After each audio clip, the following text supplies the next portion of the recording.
Hello, hello, hello, everyone. Welcome back to the Pretty Rich Teacher podcast. I am so excited to chat with you all today. Today, we're going to talk about how to ace your interviews in 2026, how to ace your corporate interviews. Okay. I believe I have really nailed down the formula to interviewing. I know that I have. And I'm excited for you all to get some strategy. So, the last week's episode was about real reasons why you have not landed the interviews, the job offers that you want yet. And again, it is all about the interviewing. If you are someone who has landed interviews and have not gotten past the first round, second round, third round, make sure you go back and listen to that podcast episode, episode 71. Um, and let's talk about how to ace your interviews in this one. So I'm going to go over my signature method of how I have been helping my clients land offers like nothing. I got a client last week. I think it was so I have I met with one client one week, and then in 2 weeks time, she was putting in her 2 weeks notice. Right? Like she was ready for her interview. She applied all the strategies that I told her, and we got to relish in the fact that she had to put in her 2 weeks. We got to put her money where her mouth is. So a lot of y'all are talking cash money in the most loving way possible. You want a job, you wanna leave your classroom, you want a job by August, okay? You want a job by August. You don't wanna return, like, you're doing all this cash money talking, but then I'm like, "Okay, this is how you get the job." And then you're like, "Oh, I don't know, I don't have time, I don't have time." So, let's talk about how to ace your interviews. You should be practicing your interviews often, but if you have not, I believe it's episode 34, teaching interviewing versus corporate interviewing. I do believe that it's a great one for you to go listen to first to know the differences, but I'm going to talk about how to ace your interviews in 2026. Okay. This is based off me being an interview queen. I've interviewed lots of times. I also am the person who interviews at my company. I interview for my own business. I just did some hiring. So I'm a hiring manager. So I'm telling you how to ace your interviews from the hiring manager. So this is going to be what you need. So take your notes and what you need to do and you need to implement them. Okay. And if you all want even more strategy, because I'm about to show y'all, I'm going to give y'all kind of like the general gist of it because there are lots of methods in between, but these are the main things. So I'm going to talk about how to ace your interviews. But again, number one, I think if you are getting interviews and you're not getting a job offer, it is your interviewing skills that you need to look at. You need to figure out what it is. Okay. Sometimes it is you don't know the job. You don't know how to do the job. You don't know how to explain how you do the job and you don't know how to explain. So that is the core of it. So number one, if you are someone who has been getting interviews and you don't know why you're not going to the next round, go back and listen to my podcast episode. That is that first. Because I want to kind of go through different mindset, beliefs, and thoughts that may be going through your brain. Um, and then you'll come back and do this because mindset comes before the strategy. Okay. So to get to the gist of what an interview actually is, a company puts a job posting up. They are looking to hire someone to do a very specific job. Okay. They are wanting to interview and have a no brainer doubt that you will do the job. They do not hire people with doubts. So, and also, a lot of y'all like to talk about, like y'all, I don't know what y'all think about. Actually, I do know. Let me slow down and think. I think the biggest thing is just like looking at interviewing, like teaching. Like if you are new to this podcast, go listen to episode 34, teaching interviews versus corporate interviews. It will give you the foundation for this episode. I think it makes more sense if you listen to that one. I also think it makes sense for you to listen to 71. So again, if I know I said it twice because it really is that important. But acing your interviews means to throw away everything you know about teaching interviews in the garbage can and starting all the way over. Okay. Your goal is to look at your interviews, like you need to, especially if you're doing ed tech, customer success, or sales, those positions, um, you have to sell your services as a business. There's an activity that I have my clients do where it's like selling your CSM skills, selling your sales skills. You have to be able to show to them that you are that girl to be responsible for $2 million worth of contracts. right? So I want to just kind of set the foundation there. So, like, if you are struggling with acing your interviews, if you feel nervous, typically the two reasons why people feel nervous in interviews is one, you don't know what you're talking about. I'll just say that. You don't know what you're talking about. You don't know how the interviews work. You don't know. It's a lot you don't know. But a lot of it, you don't really know what you're talking about. You don't know the job. The other reason why people are nervous is because they're making these interviews very high stakes. You're like, oh my gosh, like y'all, this is what y'all do. Y'all get an interview. Oh my gosh, look at this company. They have great benefits. I like the salary range. Like, y'all start acting like they gave you a job offer when they just gave you an interview. And I'm not being mean. Not being mean. I'm just saying. I used to think the same way. That's the only reason why I'm saying it. But y'all really be thinking that they gave you an interview, that they gave you the job. And then y'all start saying, oh, I don't know if I'm going to take this. I'm like, girl, they didn't even give you a job offer yet. What you mean? They didn't give you a job offer. They did not ask you to marry them. They did not say, here's your offer, come work with us. So, like, y'all have to, like, understand when an interview presents itself, like, you just need to use that as a comfortable, confident time to get ready to deliver the reason why you're the best candidate. And I'm going to go over all this. So I'm going to do two things. I have, I guess, kind of four concepts, if you will, four things. They're not really four things. I'm just gonna do four for my brain. Um, okay. So let's talk about that. So let's start with that. So I'm gonna go over the basics first. So the basics are three things you need to know how to do. You need to know how to do the job. You need to know the job. You need to know how to do the job and know how to do the job well. That's the first thing. Know the job, know how to do the job, know how to do the job well. That's the bare basics. If you don't know the job, like, you should be able, just like you're able to talk about your teaching job, you should be able to talk about your new one. If you don't know how to talk about your new one, if you don't know the actual job, like, if you're applying, like, it's like very similar. Like, I had a client where she's like, okay, I want interviews. I haven't got any interviews. I said, okay, tell me how you would approach a book of business. And she's like, what part is that again? Girl, you got to know how to do the job. You got to know how to do a job. You're not going to ace the interview if you're trying to remember information.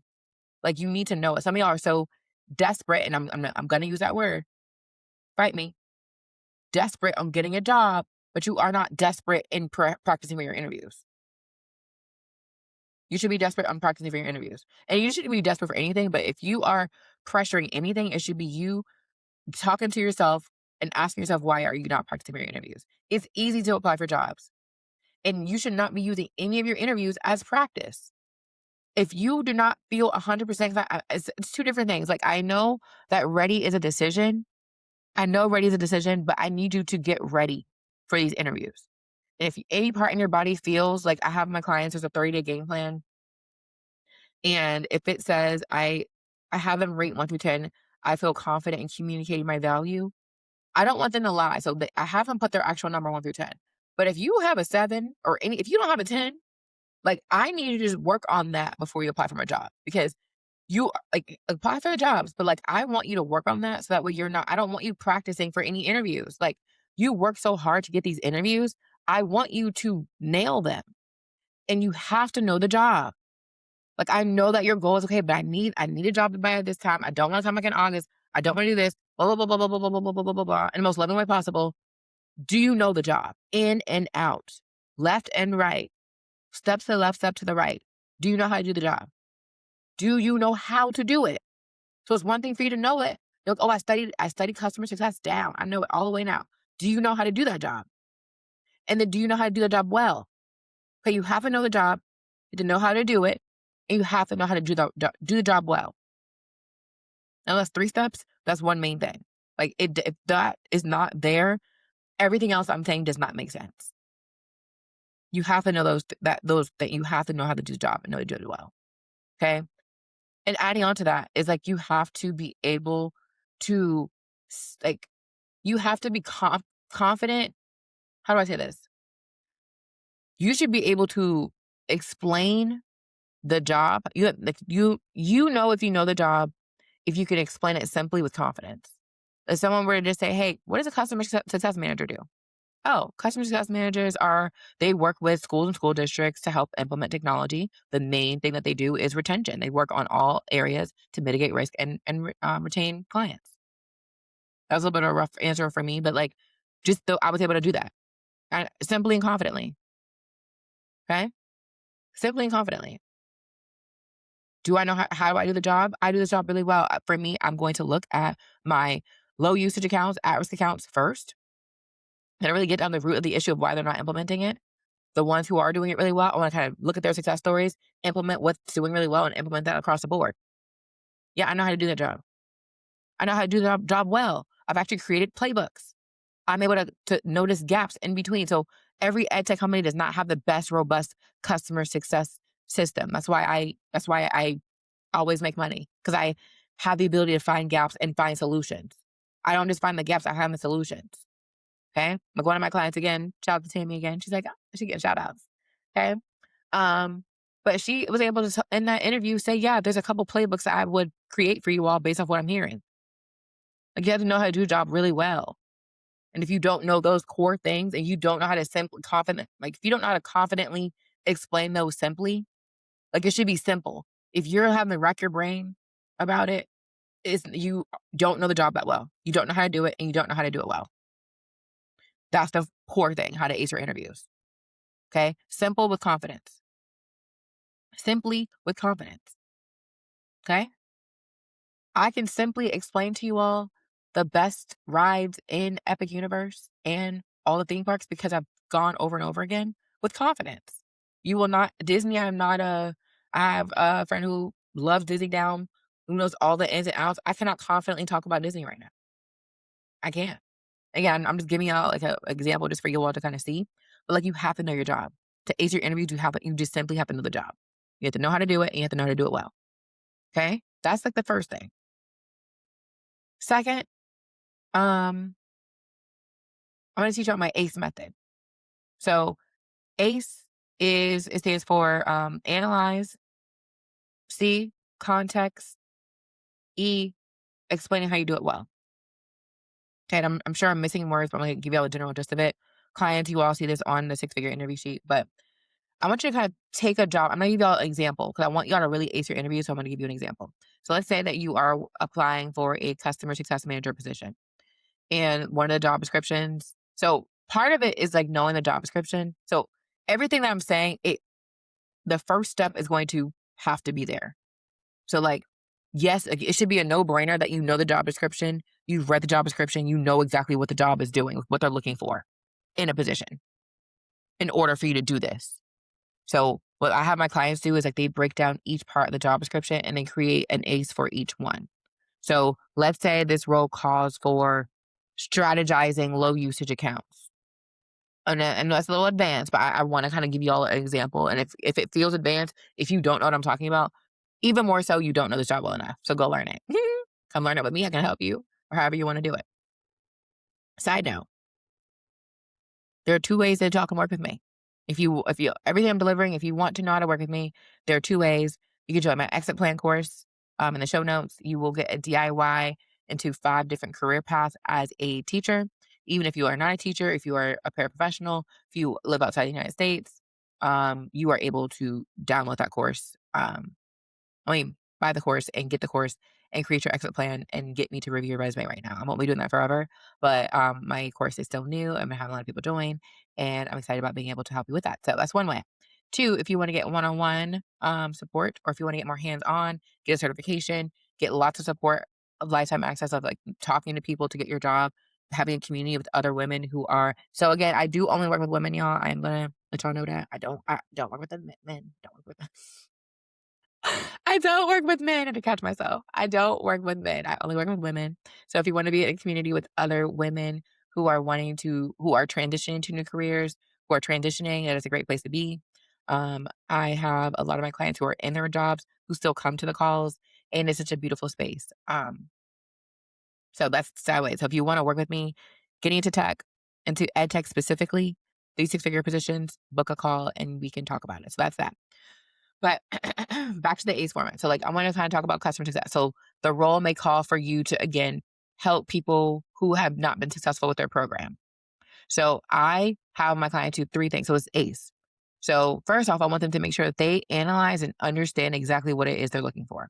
So what it means to strategize a low usage account means to truly be able to figure out the root issue of why they are low usage.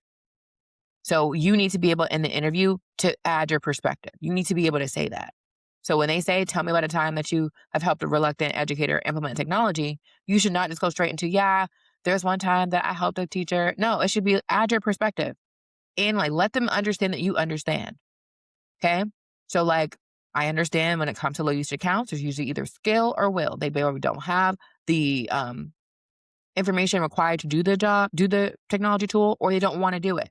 So for me, I always start with the why. I really try to get down to the root issue of why. That's something you should be saying in the interview, analyzing it and providing your perspective. Then you go into an example. Okay. I have a method called CRA, context, result, action you took to get that result. Okay. Now, this is a very strategy based podcast. So if it's going over your head, listen to it a couple times. Um, But also know this is what I help my clients with over and over in my program. I have clients who have access to this and it still kind of goes over their head. And that's the benefit of being able to coach them weekly because I get to kind of give them that assistance. Okay. That's why all the programs that I don't just buy courses all the time. I like to be able to talk to people. There are some things that I just buy a course for. Like I have done that where I just need the information. I know how to do it. I just need the information. But for the people who want to have that one on one and being able to talk to people, that's my program. And that's why I join most of the things I join are programs to be able to talk back and forth. Like I talked about this in my last episode. I joined a LinkedIn program. And this weekend, I'm going to be going and I'm going to watch all the courses before the first call. So that way, when I come to the call, I have all the information she's already given me and I'm going to ask questions so I can ensure that I'm setting myself up for success. So back to the C. If you have heard of STAR method is like situation, task, action, result. I don't use STAR method. I use CRA as a method I came up with. And essentially, what you want to be able to do in your interview is give the recruiter, the hiring manager, context in which you have this experience, results that you've been able to produce with that experience, and then action you took to get that result. So let's use the same example of strategizing low usage accounts. So you're going to say, okay, so in my role, I was responsible for helping roll out different technology tools. And there's a situation in which we had very low usage. We had only 50% of our admin and teachers using the platform. And I was able to get 100% of all users implementing that product in less than 30 days. The way I was able to do that was I went to the root issues and I was able to disseminate user guides. I was also able to give refresher trainings, and I was really able to strategize with admin to re-roll this out and make it a non-negotiable. Okay, I tied it to the beliefs, I tied it to the standards, and that's enough. So that's my C. I'm able to give them a context in which I have the example. Notice how I didn't go too deep in the woods. I did not talk about students. I did not talk about the programs. I just said a situation. I gave a result of how I was able to get from 50% to 100%. And then I was able to get to the point of how I was able to do that. That's my R. I mean, that's my C, my CRA. So that's the C in my ACE. Okay. And then the E is I'm going to explain how I'm going to do it in this position. This is most important. It's more important that you lean into the E. So in this position, so let's say I'm working at ABC Math EdTech company. In this position, I would do the same thing. My goal from day one, any accounts that I have that are flagged as low risk or at usage, low risk or at risk, I'm going to make that my priority and get in contact with them and start coming up with plans. I want to develop immediate success plans and ways to get them to even using the product and thriving with the product. Okay. That's what I'm going to do first. Like I'm telling them exactly what I'm going to do. Okay, I'm going to figure out and segment I'm not only going to take all my accounts, but I'm going to segment my low usage accounts. Is it that we don't have a point of contact? Is it that they aren't using it? Is it that they don't know how to use it? Is it that they don't see the reason why they should use it? I'm going to segment it. That's an example. I am going so deep in the woods where they're like, wow, I need her. Like I'm explaining exactly how I'm going to do the job. Again, I don't expect you to have that advanced knowledge if you don't know how to do the job. But that's my ACE method. And I have my clients do that for every part of the job description. So that way, no matter what's asked, they can either one, have examples ready, but it should be from the top of the dome. I didn't even know what example I was going to use on this podcast. I just came up with that example and I came up with the answers because I know the job really well. I know how to do it and I know how to do the job well. Okay, so that's my ace. So you need to learn how to ace your interviews. That's one. That was a strategy. Another one, which is my method, my ice in Antarctica method. Okay. I tell my clients the way you should be interviewing and the way that I teach my clients with interviews. So that's strategy, but this is another mindset. You need to be selling ice to people in Antarctica. And what I mean by this is if people, every job that you're applying for, especially ed tech, they already have ice. They're in Antarctica. They are in Antarctica.